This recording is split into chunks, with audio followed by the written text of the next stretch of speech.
Hey, what's going on guys? My name is Alex and welcome back to another video. Today I'm going to show you how to enable virtualization in BIOS. And before I start, make sure you enable subtitles on my videos to understand better what I say. So yeah, let's start. I'm making this video because many people want to run VirtualBox on the computer, but when they run it, VirtualBox gives an error message and it says that virtualization is disabled in BIOS or the CPU does not support it. So that's why I'm making this video right here to show you how to enable virtualization in BIOS. But first of all, make sure that your CPU supports the virtualization technology, because if it does not, then unfortunately you're wasting your time watching this video right here. And once you find out that your CPU does not support the virtualization technology, but you still want to enable it, unfortunately there is no way that you can enable it if your CPU does not support it, of course. And the only solution to that is to buy a new CPU, and that's the only way to do it. For the people that their CPU support virtualization technology and they want to enable it, head to BIOS, and if you do not know how to go to BIOS, boot up your computer or restart it. And once you boot it up, you should see something. You should see some keys right here that say,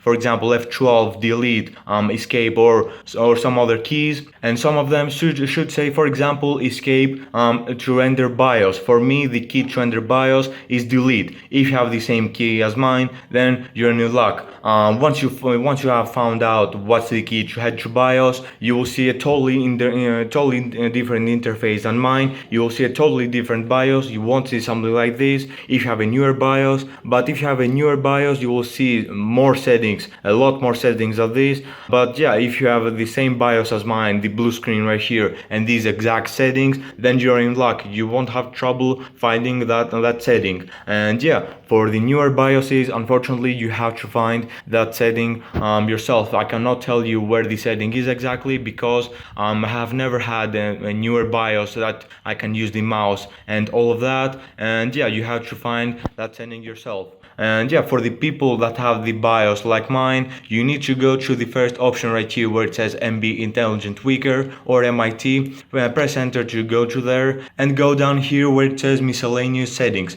Press enter and you should see virtualization technology, as you can see right here. Some BIOSes disable virtualization technology like that. I do not know why they do it. It should be enabled by default like that, but when I bought the motherboard, the virtualization technology was already enabled by default. If you see it disabled, make sure you enable it. And yeah, that's literally that simple. As I said, if you do not see anywhere that says virtualization technology, then as I said in the start of this video, that virtualization technology does not support it. And yeah, once you have enabled it, make sure you go back and save it. Go here where it says save and exit setup, hit enter, and then hit Y, and again enter to save the settings. And yeah, that's a video guys. Thanks for watching. If you have any problems, tell me in the comment section and I'll try to help you as much as possible. If you have any video ideas, tell me in the comment section and I'll try to make them in the future. Thanks for watching guys. Like, subscribe and share, and I'll see you in my next video. See ya.